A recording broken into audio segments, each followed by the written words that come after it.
Bienvenue sur Muzène TV, très heureux de vous retrouver pour une nouvelle série de chroniques historiques consacrées à l'histoire de la Palestine et du sionisme. Et pour nous accompagner avec nous, nous avons le plaisir de recevoir Youssef Boussouma. Bienvenue Youssef sur Muzène TV. Bonjour et merci de votre invitation. Voilà, donc on avait terminé la dernière chronique de cette histoire édifiante et passionnante avec le Moufti de Jérusalem, hein, cette célèbre figure qui a fait couler tant d'encre. Aujourd'hui, on va parler du plan de partage de la Palestine en 1947. Donc le 29 novembre 1947, le plan de partage de la Palestine, élaboré par le Comité spécial des Nations Unies sur la Palestine, ce qu'on a appelé l'UNSCOP, qui a été créé par l'Assemblée générale de l'ONU.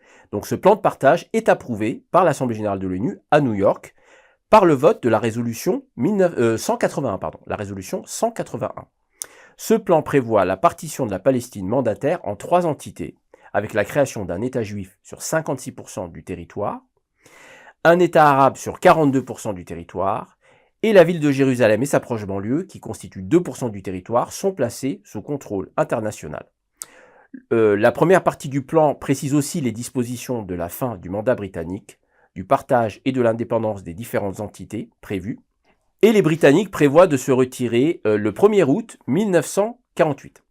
Alors qu'est-ce que tu peux nous dire, Youssef, sur cette séquence de la partition de la Palestine et de cette fameuse résolution 181?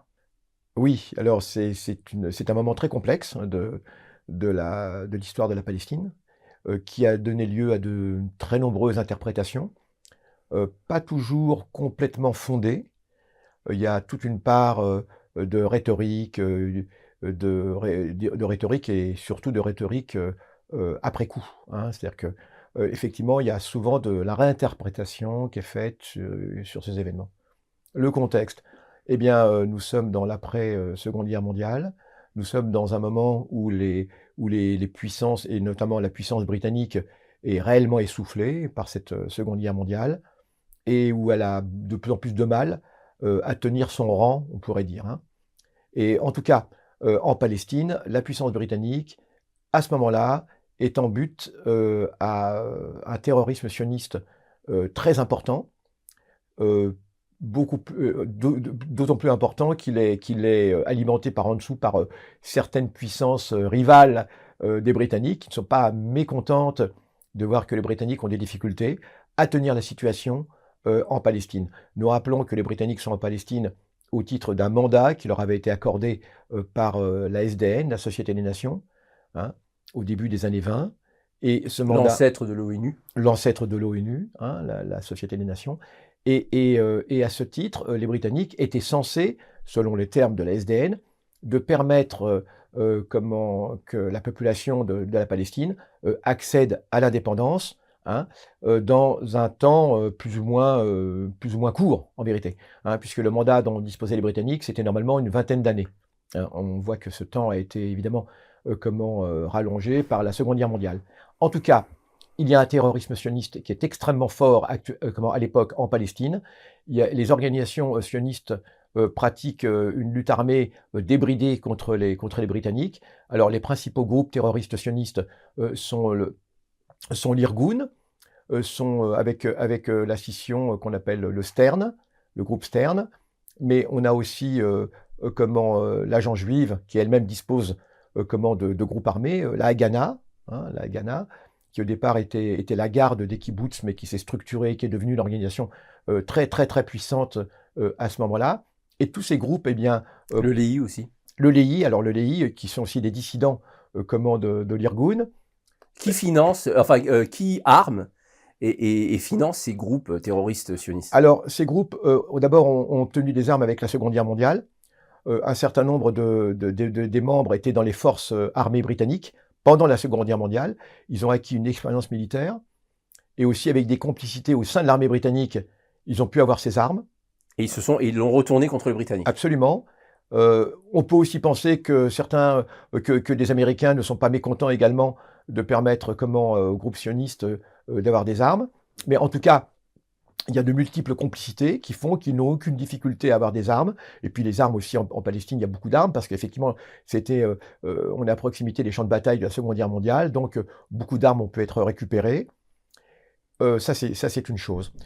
Alors, un acte terroriste qui aura une très grande importance dans l'annonce britannique du retrait de ses forces de Palestine, et qui va être même une grande importance, et qui va même être déterminant pour la suite des événements, c'est l'attentat le 22 juillet 1946 contre l'hôtel King David de Jérusalem, qui est un grand hôtel, un palace, hein, et qui sert de quartier général aussi bien politique que militaire, que des services secrets britanniques, donc en Palestine. Il fera 91 morts. Alors, il fera plus de 90 morts, voilà. De très nombreux blessés. Ouais. Et d'ailleurs, parmi ces morts, il y a aussi des membres de la communauté juive de Palestine, etc. Hein.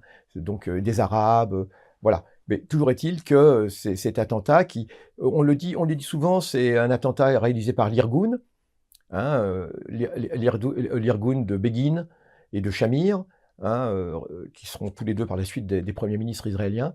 Mais en vérité, enfin, Shamir, c'est plus le LEI, mais en vérité, c'est vraiment un condominium de toutes les organisations terroristes sionistes qui va réaliser cet attentat. Hein. Il y a eu réellement une unité, y compris de la Haganah, donc dirigée par l'agent juif, enfin Ben Gurion. Le mouvement de la résistance hébraïque, comme il se faisait appeler. Mais c'était le Phoné qui rassemblait un petit peu toutes les organisations. Donc c'est un attentat qui est quand même fondamental. C'est à la suite de cet attentat que les Britanniques, eh bien, finalement jettent l'éponge et annoncent qu'ils quitteront la Palestine, au moins, enfin, ça sera réalisé le 15 mai 1948. Alors, ça c'est très important pour comprendre l'enchaînement des faits. Ce terrorisme, finalement, qui va opposer les sionistes aux Britanniques, c'est une donnée nouvelle, parce que jusqu'à-là, ils étaient alliés. Ils ont été alliés contre les Arabes avant la Seconde Guerre mondiale. Ils ont été alliés formellement pendant la Seconde Guerre mondiale contre la menace d'avancée nazie. Mais donc, on voit bien qu'il y a un retournement d'alliance. Les sionistes, après avoir pu se débarrasser en quelque sorte des Arabes, plus ou moins avant la Seconde Guerre mondiale, de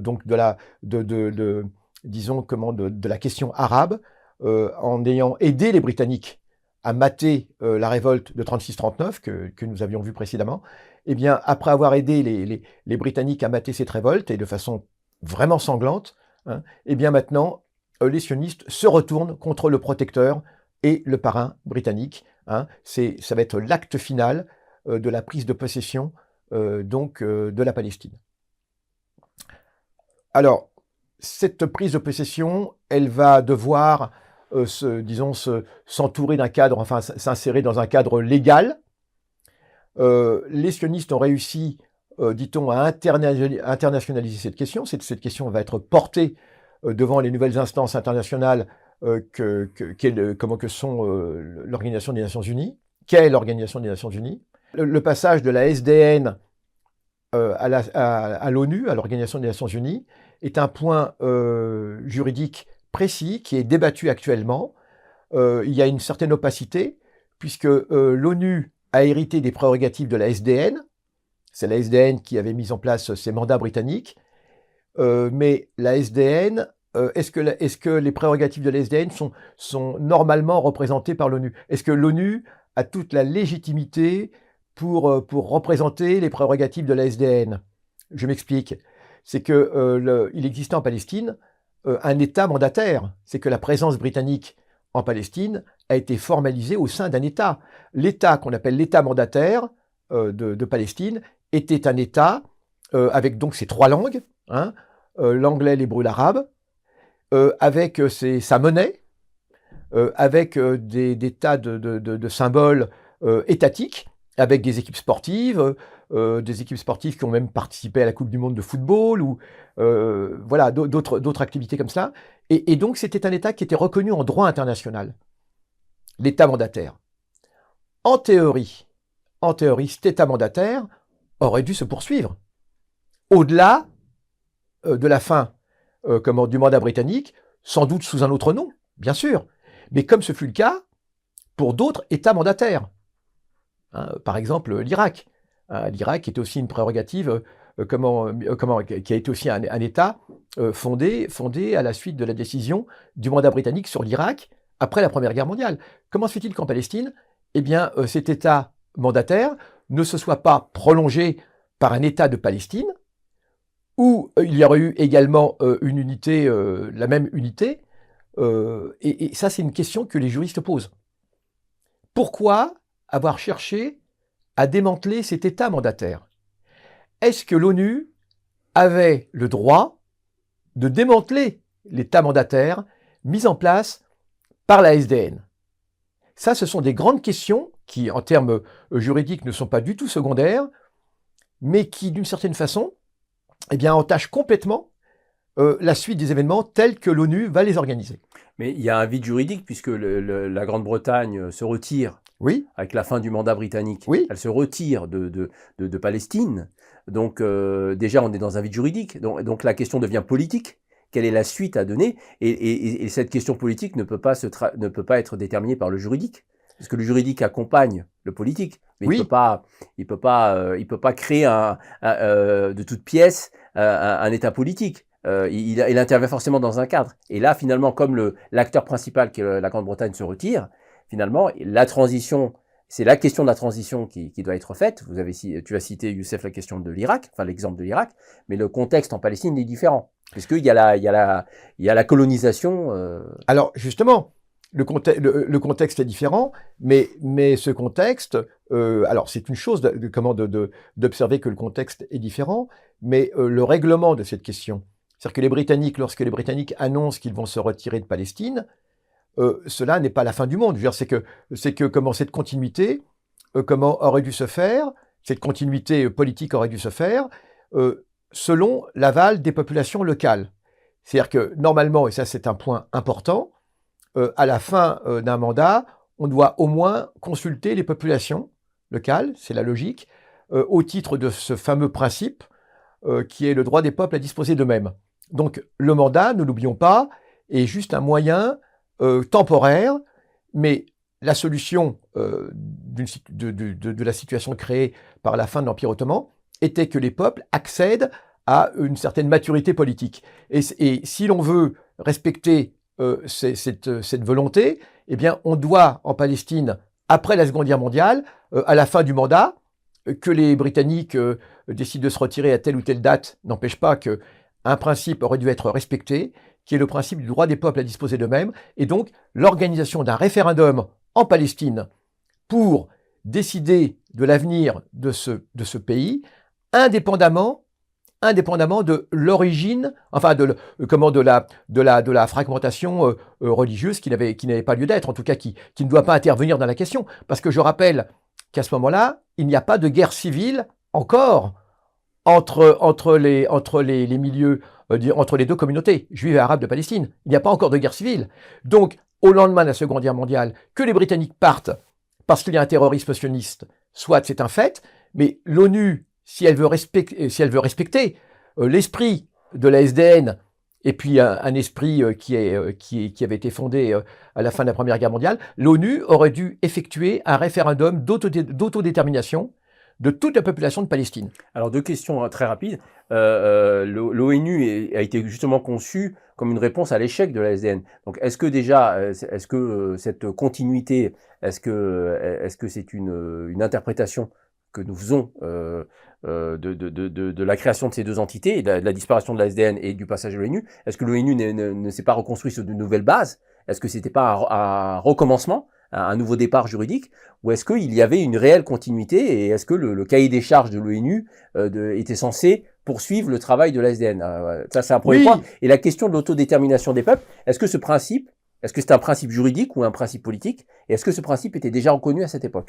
Oui, ce principe était déjà reconnu, puisqu'il est reconnu à la fin de la Première Guerre mondiale. Ça fait partie des 14 points du président Wilson à l'issue de la Première Guerre mondiale, comme mode de règlement de l'après-Première Guerre mondiale, la gestion de l'après-Première Guerre mondiale, mais a fortiori après la Seconde Guerre mondiale, puisque on vient de combattre un ennemi, le nazisme, et qui effectivement se caractérise par le mépris total des peuples, et donc l'ONU, qui se constitue après la Seconde Guerre mondiale, eh bien, se fait fort, effectivement, de respecter ce principe justement de respect des peuples et de respect de la volonté des peuples, a fortiori, peut-être encore davantage qu'après la Première Guerre mondiale, puisque là, on vient d'affronter le fascisme, hein, qui est l'expression claire, brute, totale, du mépris des peuples, et d'ailleurs on le voit avec des peuples qui ont été exterminés, qui ont été génocidés.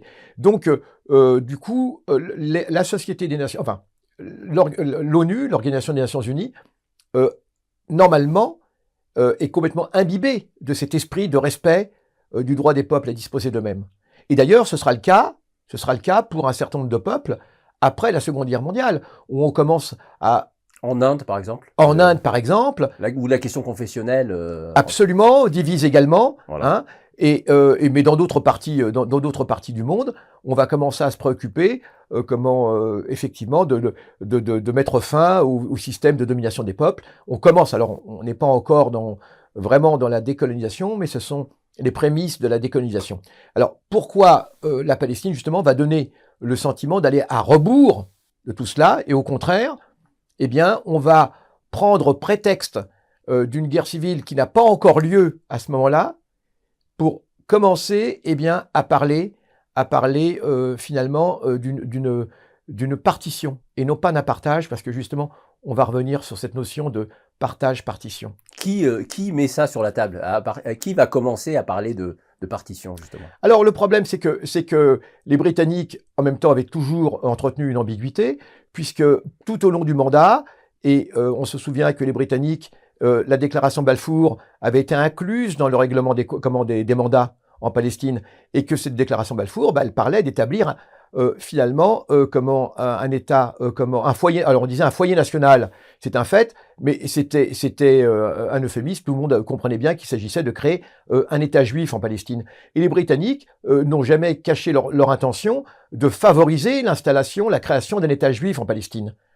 Mais cela, je le dis bien, était illégal au regard des principes, au regard d'un certain nombre de principes en Palestine. On n'avait pas plus le droit de créer un État juif que les Britanniques n'avaient le droit de maintenir éternellement leur domination sur la Palestine. Alors, trois petites dates rapidement pour te compléter ce que tu viens de dire, Youssef. Donc, en juillet 1946, un rapport britannique de Morrison et Grady propose un plan de division de la Palestine en provinces autonomes, dont les intérêts collectifs seraient gérés par une puissance mandataire. Donc ça, c'est en juillet 46. Le 4 octobre de la même année, en 46, le président américain Truman fait une déclaration favorable à un partage de la Palestine entre juifs et arabes. Et enfin, en février 47, le ministre des Affaires étrangères britannique propose une libre immigration juive contre l'indépendance de la Palestine dans un délai de 5 ans. Voilà, ça c'est pour donner le cadre un petit peu de... Cette question, en fait, on a le sentiment, à ce moment-là, que l'agenda sioniste qui a été établi à la conférence de l'hôtel Biltmore en mai 42 à New York, eh bien, on a le sentiment que cet agenda est en train de se développer, de se mettre en place. Cet agenda, il est clair. À la conférence de l'hôtel Biltmore à New York, le congressionniste, les dirigeants sionistes, Ben Gourion, se sont officiellement déterminés pour un État juif en Palestine, de façon claire. Jusque-là, ils maintenaient l'ambiguïté. Et là, à cette conférence de Biltmore, ils le disent clairement, oui, effectivement, nous voulons établir un État juif en Palestine, et il ajoute un État juif sur la plus grande partie possible du territoire de la Palestine. Et donc, les événements d'après Seconde Guerre mondiale sont à lire aussi à travers cet agenda sioniste, puisque le mouvement sioniste a de nombreux relais dans la politique américaine à l'époque, bien évidemment, et ce n'est pas hasard si cette conférence s'était faite à Biltmore, à New York, et de ce fait, eh bien, on a l'impression que les événements qui vont suivre vont totalement dans le sens de cet agenda, et que, effectivement, de façon imperturbable, comme une mécanique. Alors, il y a des plans qui ont été mis en avant, le plan Morrison-Grady, effectivement, ou d'autres plans, mais tout ça n'a que peu d'importance. Un objectif est poursuivi, et on a le sentiment qu'on aboutit, on arrive à cet objectif progressivement.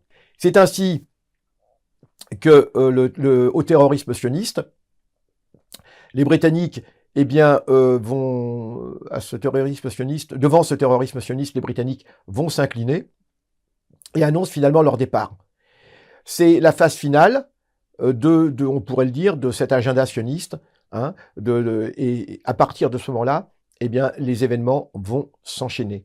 Alors, en tout cas, c'est une première victoire pour les sionistes que l'annonce par les Britanniques de leur prochain départ de Palestine.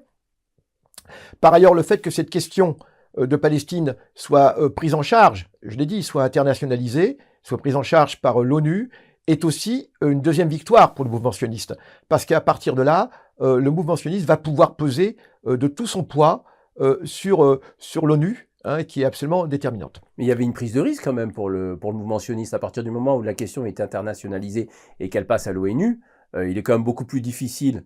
C'est une chose de pouvoir exercer un contrôle sur le territoire palestinien avec le terrorisme dont on vient de parler. C'en est une autre d'être certain que les garanties soient par rapport à ce projet sioniste qui était annoncé à Biltmore, qu'il puisse aboutir politiquement. Il y avait quand même une prise de risque, non? Alors la prise de risque est somme toute très mesurée, dans la mesure où au niveau il était facile pour les sionistes de sonder un petit peu les opinions des grandes puissances. Du point de vue des Américains, je pense que les sionistes n'ont aucun doute. Alors les Américains, même s'ils sont partagés sur la question de Palestine à ce moment-là, même s'ils sont partagés, bon, Truman, qui a succédé à Roosevelt, ne cache pas son soutien au mouvement sioniste. Par rapport aux soviétiques, et nous pourrons y revenir par la suite, c'est pareil, il y a une évolution de la politique soviétique à ce moment-là qui est perceptible, que les sionistes qui ont des canaux de communication avec les soviétiques, eh bien, savent, hein, ils savent qu'effectivement, il y a de bonnes dispositions de la part des soviétiques vis-à-vis du mouvement sioniste. On le reverra par la suite. Ne serait-ce que parce que cela, eh bien, scelle la fin de la puissance britannique dans la région, au Moyen-Orient. Et n'oublions pas que pour les soviétiques, au Moyen-Orient à l'époque, même s'il y a de nouvelles alliances qui ont été conclues entre, on le sait, entre les Saoudiens et les Américains, les Britanniques restent l'ennemi au Moyen-Orient pour les Soviétiques. Hein. Les Britanniques étaient en Irak, sont en Irak, ils ont été en Iran, hein, et donc pour les Soviétiques, voir les Britanniques mis en difficulté en Palestine, c'est une bonne chose. Donc, les Soviétiques peuvent avoir certaines considérations positives en ce qui concerne le mouvement sioniste. Donc, la prise de risque est relativement modérée. En tout cas, le fait de l'annonce par les Nations Unies de l'envoi d'une commission d'enquête en Palestine au printemps 1947 est une très bonne nouvelle pour le mouvement sioniste, parce qu'alors, il va pouvoir, sur le terrain, eh bien, essayer de convaincre la délégation de l'ONU, l'UNSCOP, il va pouvoir la convaincre eh bien, du bien fondé de son projet, il va pouvoir la séduire, surtout. Il va pouvoir la séduire, et c'est ce qui va se passer. Oui, l'agence juive envoie des colons qui parlent les langues des différents émissaires de l'ONU, et de son côté, le Haut Comité arabe, lui, par contre, boycotte ce comité. Alors évidemment, les Arabes, eux, boycottent. Alors les sionistes, évidemment, ont tout intérêt à soutenir cette commission d'enquête de l'ONU, l'UNSCOP, hein, et on va lui faire un très bon accueil. Alors on fait visiter à cette commission les kibboutz, on lui montre les extraordinaires réalisations agricoles du mouvement sioniste, qui sont, soit dit en passant, vraiment surfaites. Hein. On pourra aussi revenir là-dessus, vraiment surfaites. On montre à quel point le mouvement sioniste a mis en valeur le pays. Alors évidemment, on montre ce qu'on a envie de montrer, évidemment. Et on ne montre pas, évidemment, la partie agricole du pays qui est encore très majoritairement détenue et mise en valeur par l'agriculture arabe, hein, bien évidemment. Mais donc, on va séduire la commission d'enquête réellement, de façon, évidemment, à obtenir son adhésion. Mais il va y avoir un point qui est vraiment très important, c'est que, bien sûr, le mouvement sioniste se présente comme l'État des rescapés, de l'Holocauste, hein, des rescapés du génocide. Ça, c'est aussi quelque chose qu'on va instrumentaliser. Ça va être une instrumentalisation. Pour faire pression sur les Occidentaux, notamment. Absolument, et surtout... Qui pourrait ressentir une culpabilité par rapport à alors, ça. qui pourrait ressentir une culpabilité, mais il y a aussi autre chose, c'est que c'est aussi, disons-le de façon très prosaïque, c'est que tous les rescapés des camps d'extermination nazis qui, à l'époque, sont en Europe, sont gardés dans des camps qu'on appelle les camps de personnes déplacées. d'hippies. Et ces camps de personnes déplacées qui regroupent tous ces rescapés de l'Holocauste en Europe, eh bien, disons-le... Combien de personnes approximativement? Ça chiffre en combien? En plusieurs centaines de milliers. Plusieurs centaines de milliers. Plusieurs centaines de milliers de personnes, hein, puisque dans ces camps de personnes déplacées, il n'y avait pas que des populations juives, bien évidemment, mais on peut dire plusieurs centaines de milliers de personnes, et au moins 100 000 dans un premier temps, hein, pour lesquels on exige des visas pour la Palestine. Et donc, ces camps de personnes déplacées, ces rescapés, et ça c'est un point qui est très important, ces rescapés du génocide juif qui sont dans ces camps, eh bien l'Europe n'est pas du tout disposée à les intégrer. Elle n'est pas du tout disposée à les intégrer. On les a remis d'ailleurs dans des camps. Après les camps d'extermination, on les a remis dans d'autres camps. Et on hésite à ouvrir ces camps. Et on hésite à laisser ces personnes simplement vivre normalement dans les sociétés européennes. Donc c'est une manière, c'est un intérêt commun que les Européens ont eu de favoriser le départ des Juifs européens en Palestine et donc de rejoindre, d'alimenter le projet sioniste finalement. Tout à fait, et certains vont plus loin en disant même que les Européens étaient bien contents d'être débarrassés de ces réfugiés juifs. Ils étaient bien contents de s'en débarrasser d'abord parce que matériellement, il y a beaucoup de difficultés en Europe à l'époque. Faut comprendre que l'Europe est un champ de ruines total à ce moment-là. On a beaucoup de difficultés déjà à se nourrir, mais en plus, eh bien, certains disent, mais vous vous rendez pas compte, si jamais ces personnes sont remises en circulation dans les sociétés, ça va être une déstructuration totale. Ces personnes qui ont vécu dans des conditions de vie effroyables pendant des années, etc. Et donc, on serait bien content de les voir déguerpir d'Europe. Ça, c'est un point qui est très important. Mais ça veut dire quoi? Ça veut dire que ces populations qui étaient dans des camps de déplacés, elles ont été déplacées par la force en Palestine, ou est-ce qu'elles souhaitaient se rendre en Palestine? Ça, c'est une question importante. Alors la question est même fondamentale. Certains sondages qui sont faits, parce que c'est l'époque où on se met à faire des sondages, il y a des instituts de sondage qui commencent à exister, n'oublions pas, je crois que la Sofres, il me semble même déjà, et ces instituts de sondage, finalement relèvent une seule grande préoccupation pour ces réfugiés, hein, c'est quitter le territoire de leurs anciennes souffrances. Et ça, on le comprend parfaitement. Donc l'Europe. Mais une grande partie de ces réfugiés souhaiteraient aller vers ce qu'on appelle les pays neufs à l'époque. Qu'appelle-t-on les pays neufs à l'époque? C'est les États-Unis, c'est l'Amérique latine, c'est l'Australie. Ils souhaiteraient aller vers ces pays. Sauf que le mouvement sioniste va tout faire à ce moment-là pour que les portes de ces pays, alors quand bien même ces pays seraient disposés à les accueillir, mais que pour que les portes de ces pays-là ne soient pas ouvertes pour ces réfugiés. Et ça, c'est aussi un point qui est fondamental, qui n'est jamais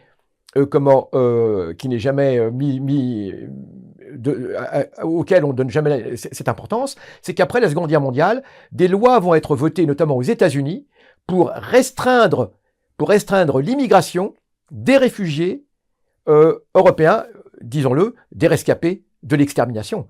Et ces lois qui restreignent le sont aussi sur pression du mouvement sioniste. Le mouvement sioniste va faire pression sur les États-Unis, de différentes façons, pour que les portes des États-Unis ne soient pas ouvertes aux réfugiés. Parce que, on le comprend aisément, le but est évidemment de canaliser ces réfugiés vers la Palestine. Il y a eu réellement une instrumentalisation de la souffrance de ce réfugié à ce moment-là par le mouvement sioniste. Et un des exemples les plus éclatants de cette instrumentalisation va être l'affaire de l'Exodus. Le navire. Absolument. L'Exodus, qui est un navire chargé de réfugiés juifs, donc de rescapés de l'extermination, qui va partir de France au mois de juillet 1947. Et en tout cas, il y avoir des épisodes, ça va être une séquence absolument incroyable au niveau de l'opinion tant française mais qu'internationale. Tous les médias sont braqués vers l'affaire de l'Exodus à ce moment-là. Ça va avoir un énorme retentissement. L'idée est la suivante, des rescapés du génocide juif sont embarqués sur un navire affrété par la Haganah, l'agence juive, dirigée par Ben Gourion, et ce navire va partir vers la Palestine. Et ce navire va partir vers la Palestine.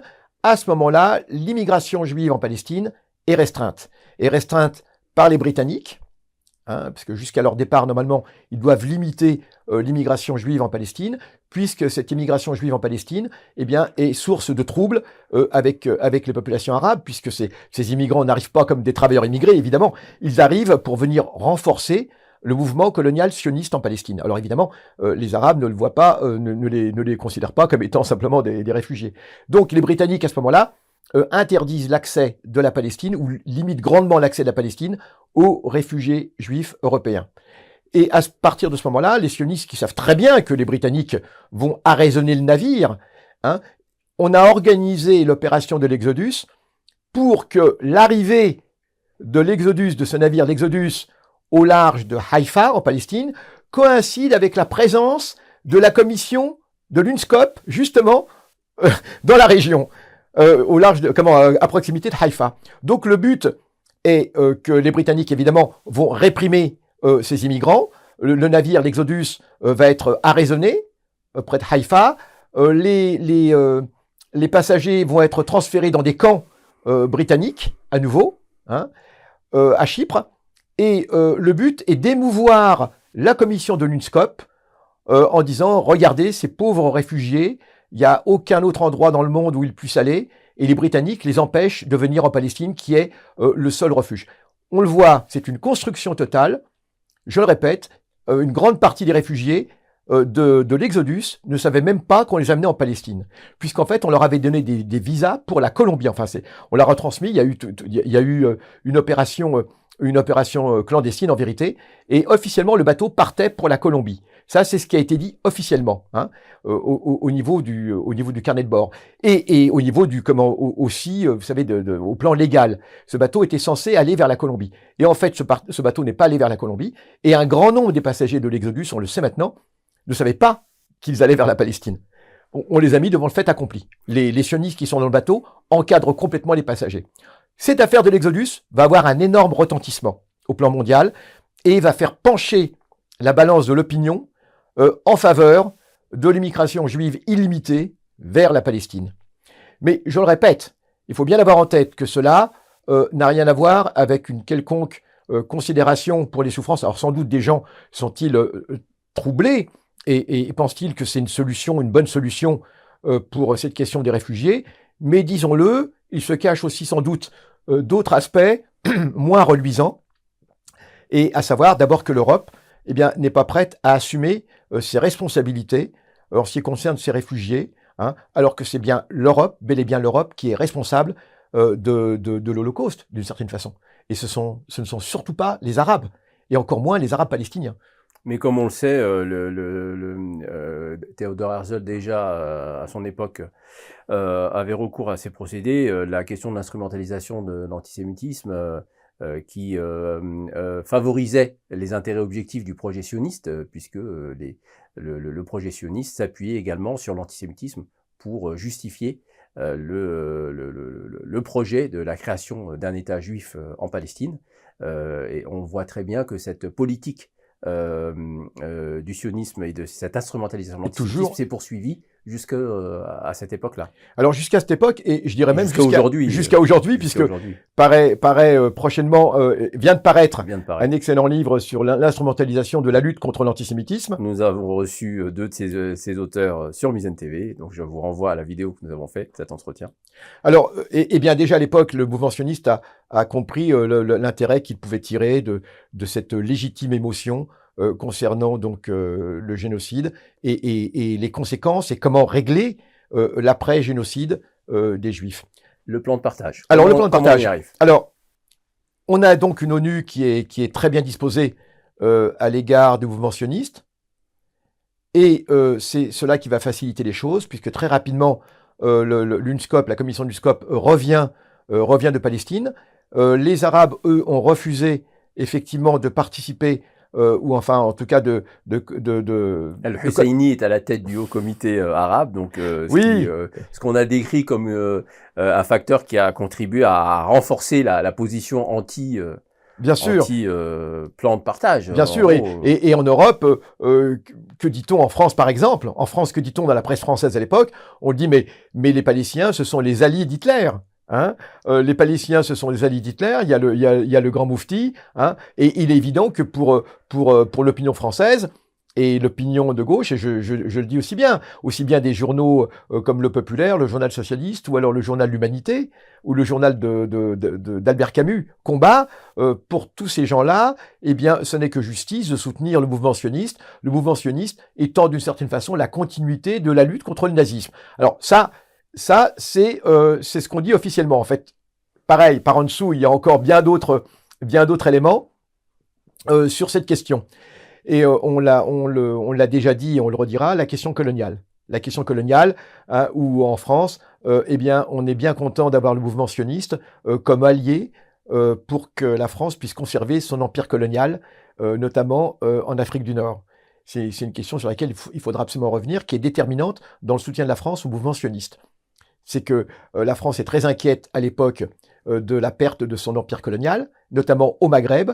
Il y a au Maghreb toute une presse nationaliste qui est pro-palestinienne, qui tire à boulet rouge contre le mouvement sioniste, bien évidemment. La France est convaincue qu'en s'alliant avec le mouvement sioniste, eh bien, elle va pouvoir écraser le mouvement national d'indépendance au Maghreb. Comment on explique ça, puisqu'il y avait quand même une frange importante de la France qui, pendant la guerre, avait exprimé un antisémitisme. On revient sur le régime de Vichy, même si voilà, les historiens parfois montrent la complexité de la situation. Il n'en demeure pas moins qu'il y avait un antisémitisme en France à cette époque-là. Bien sûr. Est-ce que cette position que tu viens d'annoncer de soutien à la cause sioniste pour favoriser les intérêts coloniaux de la France, est-ce qu'elles émanent d'un camp politique particulier, de la gauche par exemple, ou est-ce que c'était quelque chose qui était partagé dans tous les échiquiers politiques français? Alors de façon absolument étonnante, c'est quelque chose qui va être commun à toute la classe politique française, sans doute pour des intérêts différents. Même De Gaulle? Y compris De Gaulle. Et les seuls milieux qui vont être peut-être un peu réticents, qui vont être nuancés, sont des milieux qui sont proches de Georges Bidault, paradoxalement qui est le ministre des colonies et ministre des Affaires étrangères, qui lui considère que effectivement la France doit ménager l'opinion musulmane. Mais uniquement pour des intérêts coloniaux, évidemment. Il s'agit de ménager l'opinion musulmane et il faut que la France, et ce sont ses propres termes, il faut que la France ne soit pas en flèche sur la question parce qu'il y a eu les massacres de Sétif et Guelma, que les choses sont extrêmement compliquées au Maghreb et particulièrement en Algérie et qu'on craint de réveiller le dragon du nationalisme au Maghreb. Et donc Bidault, lui, pense qu'il faut que la France soit réservée sur la question et ne soit pas en flèche. Sauf qu'il y a donc, on lui oppose d'autres arguments. Le fait qu'il faut casser, et ce sont les mots d'un certain Léon Blum, qui a quand même une grande importance à l'époque, même s'il n'est pas aux affaires, mais Léon Blum qui le dira au président Vincent Auriol la veille du plan de partage, il dit il faut casser la résistance arabe en Palestine pour favoriser notre domaine d'Afrique du Nord, ce sont son expression, d'accord? Si l'on veut conserver notre domaine d'Afrique du Nord, il faut casser la résistance arabe en Palestine, puisque on est convaincu à l'époque que derrière les troubles indépendantistes au Maghreb, il y a la Ligue arabe. Et comme la Ligue arabe qui vient d'être constituée au Caire, en Égypte, comme la Ligue arabe évidemment soutient le mouvement palestinien, et que cette Ligue arabe a comme ennemi le mouvement sioniste en Palestine. Donc on l'a compris, hein, les ennemis des Arabes, sont les amis de la République française. Et donc c'est un des éléments qui va faire que la France va soutenir le mouvement sioniste, d'accord, pour casser les revendications nationalistes au Maghreb et qu'elle puisse conserver son empire colonial. Et cela est partagé aussi bien par la gauche, bien sûr, qui est très coloniale, la gauche française qui est très coloniale, et aussi bien par la gauche que ceux qui se disent de droite, donc les gaullistes. Mais il y a aussi un autre élément. La question que tu posais, c'était le passage de l'antisémitisme, un antisémitisme qui était vraiment très prégnant en France pendant la Seconde Guerre mondiale, puisqu'on a affaire à plusieurs, disons, on a des classes d'âge qui ont été élevées dans l'antisémitisme. Donc on n'a pas affaire uniquement à un antisémitisme d'État, on a aussi affaire à un antisémitisme qui était enseigné à l'école. On l'oublie souvent. Donc les écoliers français pendant la Seconde Guerre mondiale apprenaient, dévoraient de l'antisémitisme. C'est-à-dire et c'était devenu quelque chose de normal. Des élèves qui étaient au collège, qui étaient à l'école publique, enfin qui étaient en primaire au début de la Seconde Guerre mondiale, ont fait toute une partie de leur scolarité en répétant, en étant convaincus de tous les poncifs antisémites. Donc comment ces gens-là, après la Seconde Guerre mondiale, hein, vont-ils réagir? Eh bien, pour tous, et ça c'est une vraie question, les Juifs constituent un peuple à part, et qui doit avoir, lui aussi, son territoire, si possible, le plus loin possible de la France. Et que ce soit pour de bonnes ou pour de mauvaises raisons, on va maquiller cela avec de bonnes raisons. Comme tout à l'heure pour les camps d'immigrés, de déplacés, Voilà. voilà, on favorise l'expulsion. Enfin, voilà, on ne veut pas une colonie, enfin, on ne veut pas faire face à des masses de population qui réintégreraient l'Europe. On préfère s'en débarrasser. Mais là, c'est encore plus grave, c'est qu'il s'agit de Français juifs qui ne sont même pas des réfugiés d'Europe centrale, polonais, qui ont été mis dans des camps d'extermination. Mais ça veut dire que à l'époque, en 1945, une chose est certaine, c'est que les Juifs, y compris les Français de confession juive, hein, qui ne sont donc pas des réfugiés qui sont là depuis toujours, hein, eh bien, vont être considérés comme une population à part, un peuple à part. Et ça, c'est le triomphe du sionisme, c'est aussi le triomphe de l'antisémitisme. Et c'est la raison pour laquelle nous disons que le sionisme et l'antisémitisme sont les deux faces d'une même médaille. Et l'un encourageant l'autre et entretenant l'autre. Alors que le combat de la résistance consistait à dire, à lutter évidemment contre l'antisémitisme et à expliquer aux Français, pour s'opposer à la propagande de Vichy, à expliquer aux Français que les Français juifs, au moins les Français juifs, une autre question pour les Juifs qui venaient d'Europe centrale, mais que les Français juifs étaient des Français comme les autres, et que évidemment ils ne constituaient pas un corps étranger, ennemi, etc.